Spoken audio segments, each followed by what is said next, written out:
আসলে হালালার প্রোডাক্ট যারা নিজের মা বোনকে সম্মান দেয় না, নিজের মা বোনকে শুয়ে পড়ে এই হালালার প্রোডাক্ট, এরা অন্যের মা বোনকে সম্মান দেবে কি করে দেখবেন।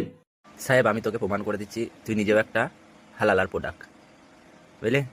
দেখ। আর বোম্মা যে নিজের মেয়েকে বিয়ে করে বসে আছে। ভাই পরের ধর্মের নোংরা দেখো, নিজের নোংরাটা তো আগে সারো।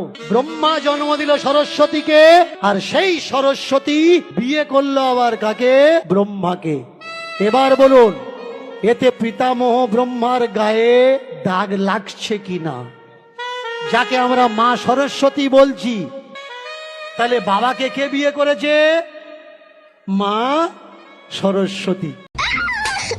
তুই নিজে একটা হালালার প্রোডাক্ট হয়ে আর লোককে বলিস হালালা হালালা, তাহলে তুই কিসের প্রোডাক্ট? তুই নিজেই তো হালালার প্রোডাক্ট। বন্ধুরা ভিডিওটা এত শেয়ার করবে যেন এই সাহেব মণ্ডল যেন দেখতে পাই যে লোক অন্যকে বলে যে হালালার প্রোডাক্ট, আর আজ প্রমাণ করে দিলাম যে সাহেব নিজেই একটা হালালার প্রোডাক্ট।